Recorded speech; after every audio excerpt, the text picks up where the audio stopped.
Hello students, कक्षा 12 के समस्त छात्र छात्राओं का एक बार फिर स्वागत करता हूं। प्रिय विद्यार्थियों, कल हम लोगों ने रामचंद्र शुक्ल का भय नामक पाठ पढ़ा था, भय नामक निबंध पढ़ा था। आज उससे आगे वाला चैप्टर हम शुरू करने जा रहे हैं और जिसका शीर्षक है बाजार दर्शन। बाजार दर्शन आचार्य जैनेन्द्र जी का बहुत श्रेष्ठ निबंध है। अब इस के बारे में मैं एक बार थोड़ी सी चर्चा कर लेता हूँ आपसे। इसमें सबसे पहले यदि हम जीवन परिचय लें लेखक का तो उसके बारे में चर्चा करें तो इनका जन्म अलीगढ़ के कोड़ियागंज कस्बे में 1905 में हुआ था। जैनेन्द्र कुमार जी का जन्म अलीगढ़ के, उत्तर प्रदेश का अलीगढ़ है, उसमें कोड़ियागंज नामक कस्बा है, वहाँ 1905 में इनका जन्म हुआ। और बचपन से ही पिता के साये से इनको वंचित रहना पड़ा और इनका मूल नाम था आनंदीलाल। और हस्तिनापुर के जैन गुरुकुल ऋषि ब्रह्म आचार्य आश्रम में इन्होंने शिक्षा ली। 1919 में मैट्रिक करने के बाद ये काशी विश्वविद्यालय में प्रवेश के लिए गए, किंतु गांधी जी के फिर आह्वान जब हुआ तो ये सब कुछ छोड़ करके और स्वतंत्रता के आंदोलन में कूद पड़े। बाद में अपने अध्ययन के द्वारा इन्होंने बहुत सा साहित्य पढ़ा और स्वतंत्रता आंदोलन में भाग लेने के कारण से इनको कई बार जेल यात्रा करनी पड़ी। साहित्य साधना इनकी जारी रही। इनको हिंदुस्तानी अकादमी पुरस्कार से भी सम्मानित किया गया और 1988 में इनका निधन हुआ। ये तो था इनका परिचय। अब हम बात करें इनके लेखन की। इन्होंने जो साहित्य लिखा है, इनकी रचनाएं, यदि कहानियों की बात करें तो नीलम देश की राजकन्या, इसके अलावा फांसी, जयसंधि, वातायन, एक रात, दो चिड़िया, इस प्रकार से ये कहानियाँ।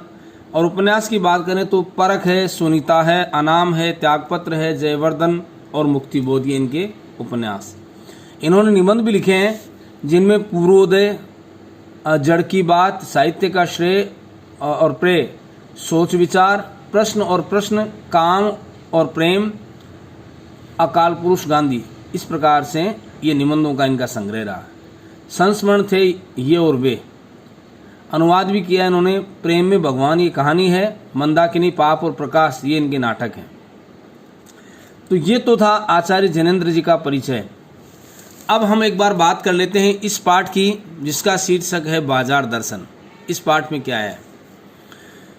प्रिय विद्यार्थियों, इस पाठ का जो मूल लेखन का कारण ये विचार प्रधान लेखन है, यानी विचार प्रधान निबंध है। लेखक ने बाजार के महत्व को प्रतिपादित करने का प्रयास किया है। बाजार क्या है, बाजार की उपयोगिता और बाजार की उपादेयता क्या है, बाजार की सार्थकता किसमें है, इस बात को हमें गंभीरता से, और हम जितने हल्केपन से बाजारवाद को लेते हैं या बाजार को समझते हैं, ऐसा कुछ नहीं है।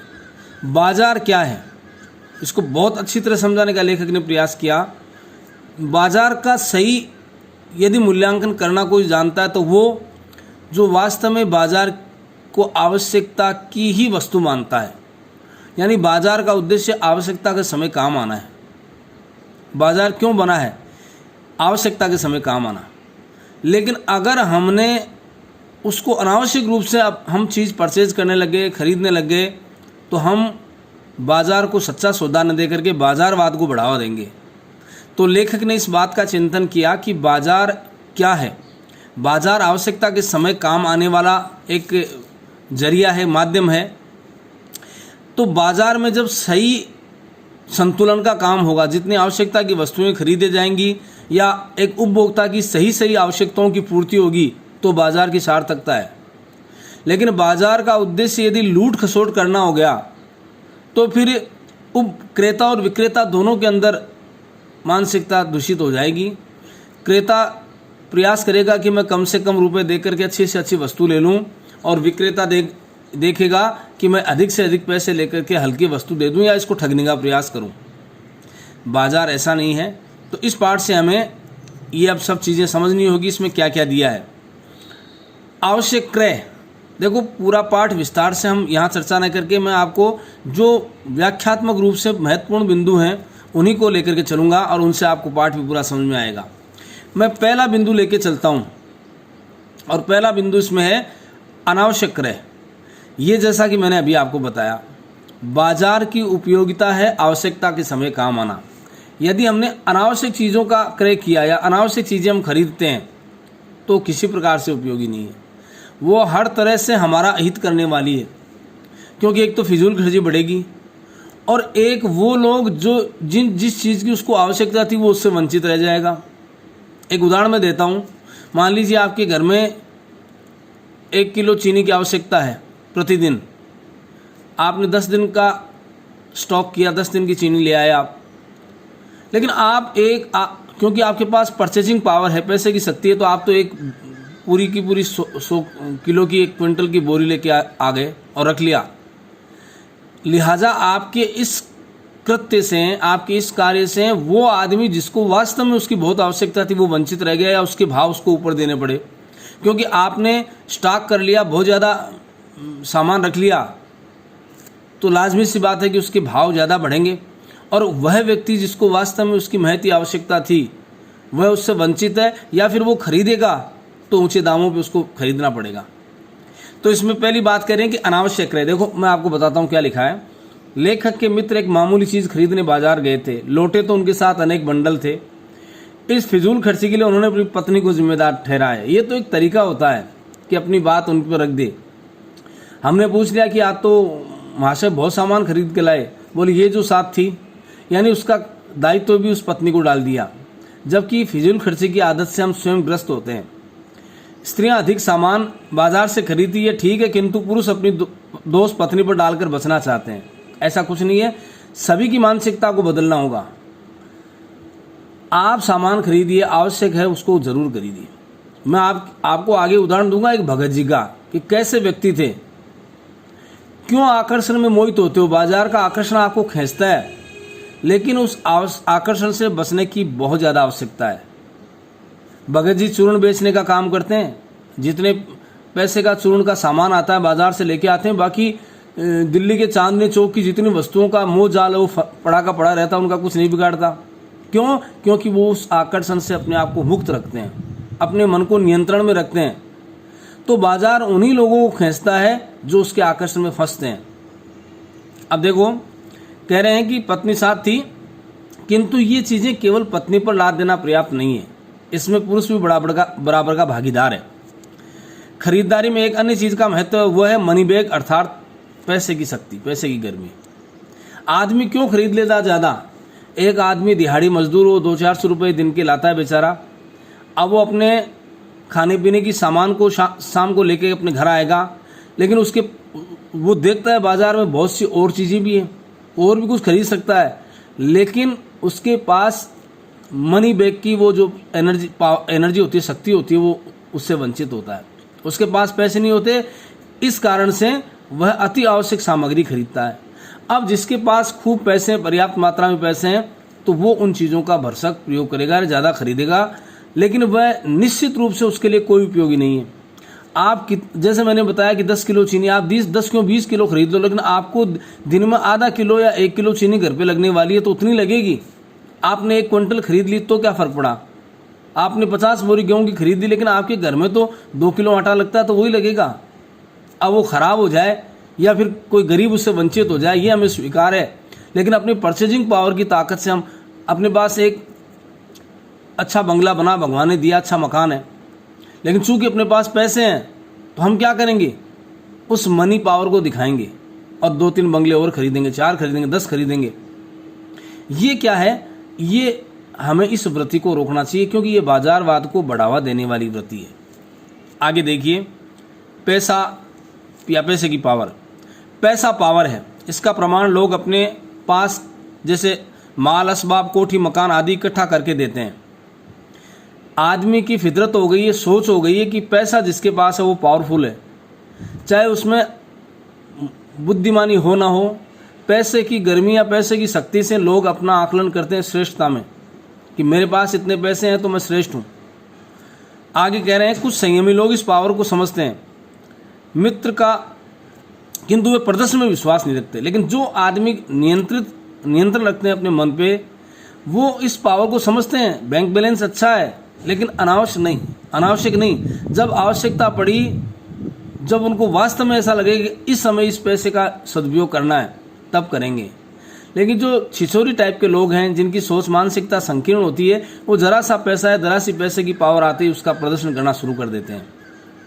आगे कह रहे हैं कि वे पैसा जोड़ते जाते हैं तथा इस संग्रह को देखकर गर्व का अनुभव करते हैं। जो लोग कौन संयमी होते हैं वो पैसे को जोड़ते हैं, लेकिन मन ही मन में गर्व रहता है कि अगर आवश्यकता पड़े, अगर ऐसी स्थिति आ जाए तो मेरे पास इतना पैसा पर्याप्त मात्रा में है जो मैं इस काम को आराम से संपन्न कर सकता हूँ। उन्होंने अपने परचेजिंग पावर अर्थात क्रय शक्ति के अनुसार ही सामान खरीदा था। तो ये सीधी बात है, यानी जो संयमी लोग होते हैं, जिनका मन पर नियंत्रण रहता है, वो आवश्यकता के अनुसार ही अपना क्रय करते हैं या उतना ही सामान अपना खरीदते हैं। अब आगे देखिए आप, आगे लिखा है तीसरा बिंदु है बाजार का जादू। ये सीधी सी बात है कि बाजार में आकर्षण होता है, बाजार आपको अपनी तरफ खींचता है। बाजार में एक जादू होता है, उसमें प्रदर्शित वस्तुएं ग्राहक को आकर्षित करती है कि वह उनको खरीदे। ये बाजार की जादू की शक्ति का परिणाम है। आप जाओ, एक उदाहरण देता हूँ, आप सब्जी लाने गए, आपको आवश्यकता थी कि भाई अपने को 1 किलो आलू चाहिए, ले लिया, लेकिन उस समय अन्य हरी हरी सब्जियां या जो अच्छी लगने वाली, आपको पसंद आने वाली सब्जियां और पड़ी है, तो आपने आधा किलो 2-3 जगह वो भी खरीद ली। जबकि आप लेने क्या गए थे, घर से जब निकले थे तो दिमाग में एक बात थी कि मुझे केवल ये आलू लेने हैं। अब आपने और सब्जियां खरीदी, उसके बाद कोई फल मिले, अच्छे आम मिल गए, संतरे मिल गए, चीकू मिल गए, चलो यार ठीक है थोड़ा थोड़ा ले लेते हैं, अच्छी बात है, कोई बुरी बात नहीं है। लेकिन कम से कम अपने बजट या अपने पैसे, अपनी पावर, अपने उस इकोनॉमिकल कंडीशन को देख करके, आर्थिक स्थिति को देख करके हम खरीदें। अनावश्यक पड़ोसी ले आया ये सब कुछ, इसलिए मैं ले आऊँ, ये गलत है, ऐसा हमें नहीं करना चाहिए। हमें अपनी मूलभूत स्थितियों को ध्यान में रखते हुए उसके बाद में क्रय करना चाहिए। आगे कह रहे हैं कि संयमहीन व्यक्ति को बाजार कामना से व्याकुल ही नहीं पागल बना देता है। जिस आदमी का मन नियंत्रित नहीं रहता, जो संयम में नहीं रहता, उसको तो बाजार का जादू व्याकुल नहीं पागल बना देता है। वो तो उन वस्तुओं को खरीदने की फिर होड़ा होड़ी में लग जाता है। उसकी मानसिकता उस वस्तु को येन के प्रकार, अब उसके लिए उसको चाहे उधार करना पड़े, चाहे इसके लिए उसको किसी से कर्जा लेना पड़े, ये सब कुछ मंजूर है। लेकिन वह चूंकि उसके मन में संयम नहीं है, इसलिए, और नियम तो ये होता है कि यदि हम 1 रुपया कमाते हैं तो उसमें 50 पैसे ही खर्च करें। लेकिन जो आदमी 1 रुपया कमाता है और उसमें 1.25 या 1.5 रुपया खर्च करता है तो उसका क्या हाल होगा। तो आदमी को ये सब समझना चाहिए। उसमें असंतोष, ईर्ष्या और तृष्णा उत्पन्न करके उसको बेकार कर देता है। जो संयमी आदमी नहीं होता है, जिसका मन नियंत्रित नहीं रहता, वह व्यक्ति वास्तव में उस बाजार के जादू में ऐसा फंसता है कि अपना मूल अस्तित्व समाप्त कर देता है। बाजार का वह आकर्षण उसे विकल और पागल बना देता है। अगर वो वस्तु हाथ ना लगे जिसकी उसे अभिलाषा है, इच्छा है, तो फिर वह पूरी तरह से हताश और निराश हो जाता है और मन में मायूस हो जाता है। इन सब आकर्षणों से बचना ये अति आवश्यक है। अब इससे आगे का बिंदु ये बहुत अच्छा है। इसमें दिया है कि जादू से रक्षा। लेखक मानते हैं कि उनका एक मित्र और बाजार गए। एक मित्र गए थे, लेने कुछ नहीं गए थे, लेकिन बहुत से थैले सामान के भर करके, बहुत से बैग लेकर के आ गए। अब एक दूसरे मित्र हैं, वो बाजार गए लेकिन खाली हाथ, क्योंकि उनको ये महसूस हुआ कि वो चीज़ें कुछ है ही नहीं बाजार में जिनकी आवश्यकता मुझे है। ऐसी स्थिति में वो खाली हाथ लौट आए। देखो, इसमें मन की कुछ स्थितियों का वर्णन किया है। प्रिय विद्यार्थियों, आप ध्यान दें, इससे संबंधित प्रश्न भी आपकी परीक्षा में पूछा जाता है। एक खाली मन, एक भरा मन, एक बंद मन। अब यहाँ इसको बहुत अच्छी तरह समझना है। हमें ये प्रश्न पूछा जाता है परीक्षा में कि कौन सी स्थिति में हमें बाजार जाना चाहिए। क्या जब हमारा मन खाली हो तब, क्या जब हमारा मन भरा हो तब, या क्या जब हमारा मन बंद हो तब। तो पहले तो नोट कर लो कि बंद मन होता ही नहीं है। बंद मन किसे कहते हैं? बंद मन की बात कर लें पहले। बंद मन तो केवल परमात्मा का होता है। बंद का मतलब है कि जिसमें कोई इच्छाएं हो ही नहीं, समाप्त हो जाए, कोई लालसा, कोई अभिलाषा कुछ रहे नहीं, वो फिर बंद मन है।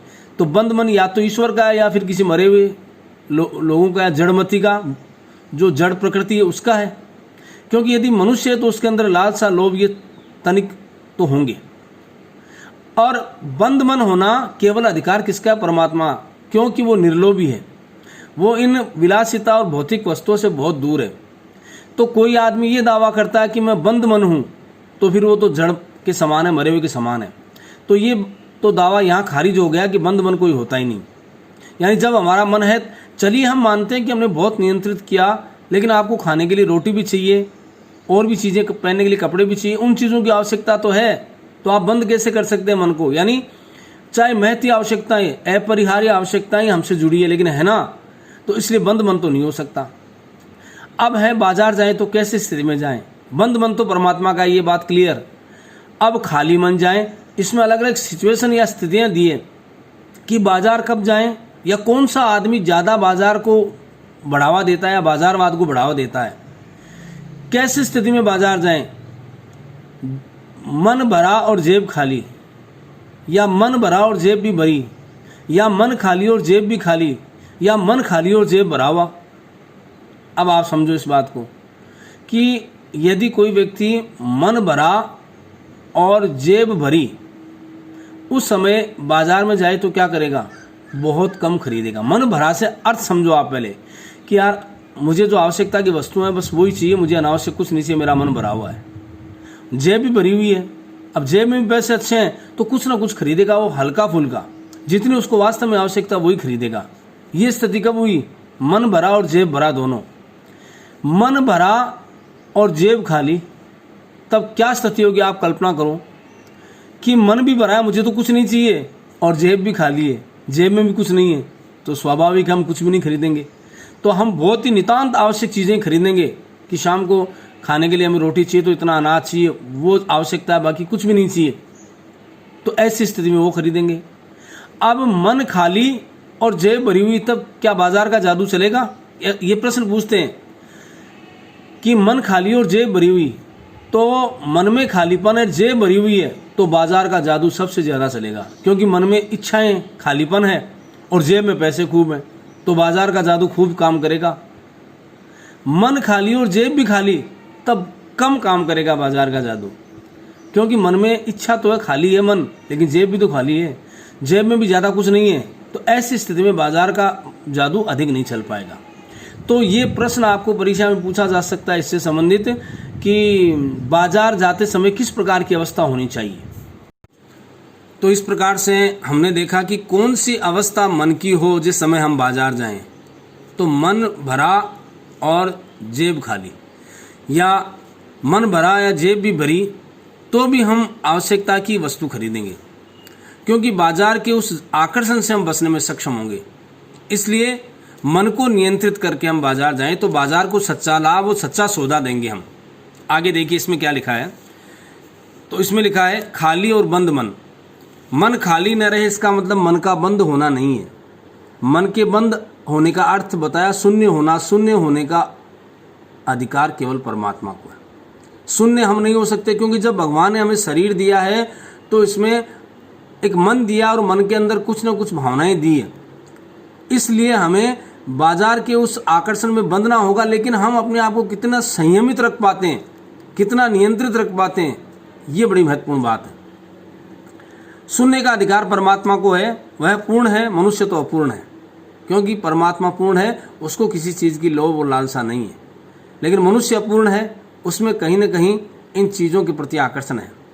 उसके मन में इच्छा उत्पन्न होना स्वाभाविक है, ये मनुष्य का स्वभाव है। उसके मन में इच्छाएं प्राप्त होंगी, पैदा होंगी। मन को बलात् वश में करके रोकना, ये तो हठ है, हठ वाला योग है। हम जबरदस्ती मन को मार करके वश में करें, ये बहुत अच्छी सीख है इस पाठ की। इस निबंध की सबसे अच्छी सीख है।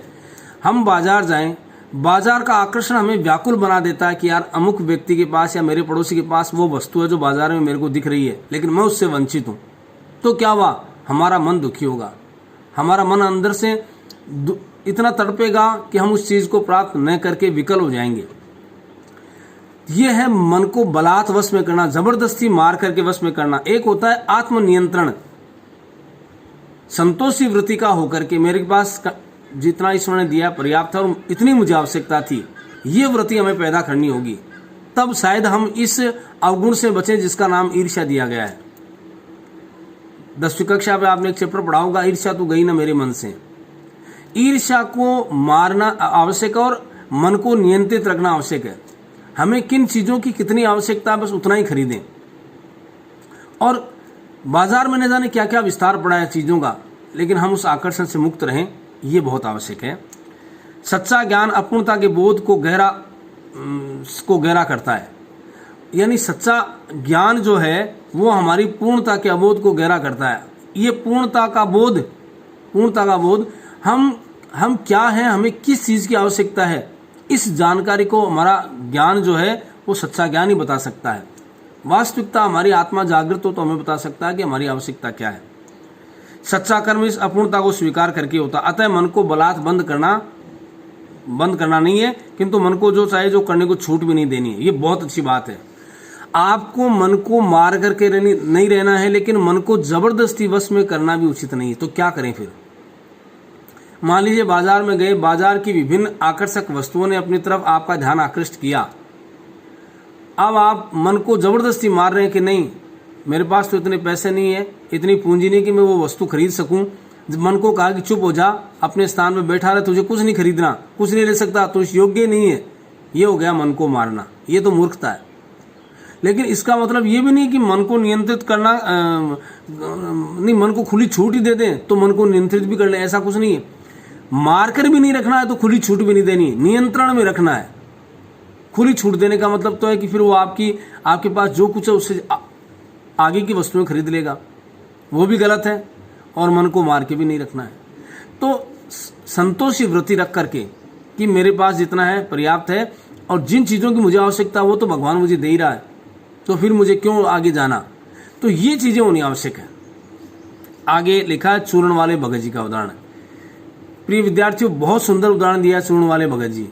ये जनाब क्या करते हैं, ये अपने घर से निकलते हैं, चूर्ण बेचने का काम करते हैं, बाजार में जाते हैं। बाजार में उदाहरण दिया कि दिल्ली का चांदनी चौक का बाजार खुला भरा पड़ा है, बहुत सी आकर्षक वस्तुएं वहां बिखरी पड़ी है, जहां देखो। और ये बेहया ये जो उनके जाल में ना फंसे, ऐसे सजा सजा करके अपना सामान रखते हैं दुकान वाले कि कोई भी व्यक्ति उस आकर्षण में फंस जाए। लेकिन चूर्ण वाले भगत जी से हमें बहुत कुछ सीखने को मिलता है।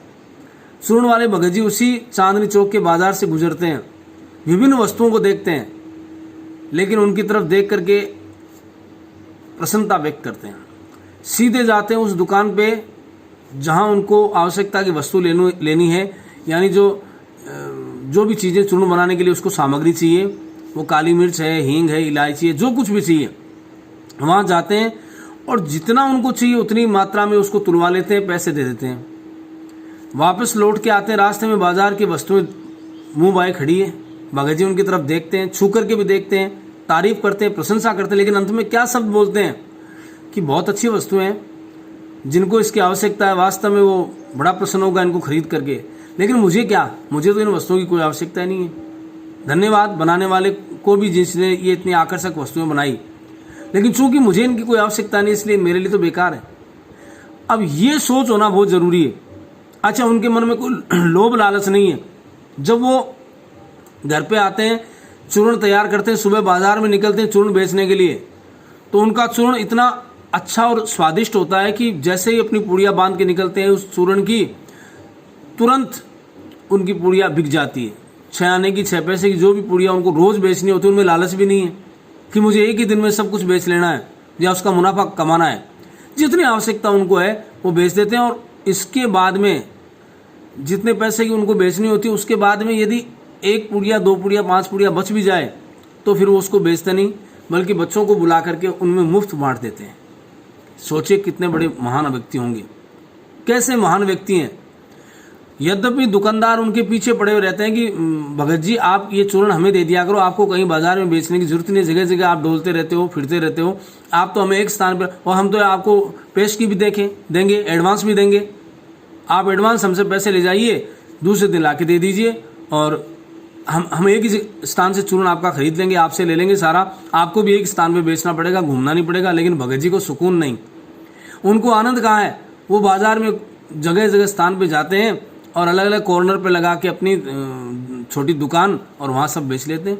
अपने हाथ से सब कुछ सामान बेच लेते हैं, और जितना उनको आवश्यकता थी कि इतनी बिक्री ही करनी है मेरे को, और उनका चूर्ण भी इस क्वालिटी का होता था कि तुरंत बिक जाता, लेकिन एक टका उनके अंदर वो लालच नहीं कि मैं आज ज़्यादा मुनाफा कमा लूँ, इतनी पुड़िया ज़्यादा बेच लूँ तो फ़ायदा हो जाए। ऐसी वृत्ति का होना, ऐसे लोग वास्तव में बाजारवाद को रोक सकते हैं, अपने मन को नियंत्रित रखने वाले। आगे देखिए अब, चूर्ण वाले भगत जी। लेखक के पड़ोसी चूर्ण वाले भगत जी हैं, वे चूर्ण बेचते हैं। उनका चूर्ण प्रसिद्ध है, वे नियत समय पर चूर्ण की पेटी लेकर के निकलते हैं। लोग उनसे सद्भाव रखते हैं, अच्छे व्यक्ति हैं, सद्भाव रखते हैं। उनका चूर्ण तुरंत बिक जाता है। 6 आने की कमाई होती है, वे 6 चूर्ण बच्चों में मुफ्त बांट देते हैं। 6 आने की कमाई करनी है, बाकी चूर्ण बच्चों में मुफ्त बांट देते हैं। बाजार का जादू उन पर प्रभाव नहीं डाल सकता, ये खास बात है। चूर्ण वाले भगत जी बाजार के उस जादू से अछूते हैं, क्योंकि उनके मन में मोह नहीं है, तृष्णा नहीं है, ईर्ष्या नहीं है, द्वेष नहीं है। मन को नियंत्रित करने की एक बहुत बड़ी शक्ति उनके अंदर है। और ऐसा अब हम तो क्या करते हैं, चलो बाजार चले गए, मन को मार करके ये चीज़ हम नहीं खरीद सकते। ये शानदार गाड़ी है, 10 लाख रुपए की गाड़ी है, लेकिन क्या करें, हमारे तो किसी योग्य नहीं, किसी काबिल नहीं। मानी हमारे इस ईर्ष्यालु और हमारे इस विकृत मानसिकता ने हमें कितना निकृष्ट बना दिया। एक उदाहरण इसमें दिया पाठ में, आप पढ़ना कि जनाब निकले बाहर सैर करने के लिए, एक चमचमाती हुई गाड़ी पीछे से निकली धूल उड़ाती हुई, और उसके मन से क्या शब्द फूट पड़े कि हे भगवान, बड़ा दुर्भाग्य है मेरा कि मेरे को ऐसे बाप के घर में जन्म देना था जिसके घर में एक अदना सी गाड़ी भी नहीं है, और ये देखो मेरा पड़ोसी है जो गाड़ी धूल उड़ाते हुए भी गया है। सोचिए कितनी बड़ी विकृत मानसिकता है कि हम अपने माँ बाप के ऋण से भी कृतज्ञ हो गए, उनकी तरफ भी हमने ध्यान नहीं दिया। जिन्होंने पाल पोस के बड़ा किया, उनके प्रति भी हमारे मन में किस प्रकार की खिन्नता का भाव आ गया कि मेरे माँ बाप के पास ये कुछ भी नहीं था। तो इस प्रकार की मानसिकता से हमें बचना होगा। ये अब आगे का चैप्टर भी आगे और चलेगा। मैं आग्रह करूंगा कि आप एक बार इसको अच्छी तरह जितना पढ़ा है उसको देखें, और जितना भाग है उनके व्याख्यात्मक प्रश्न भी आप करें। Thank you.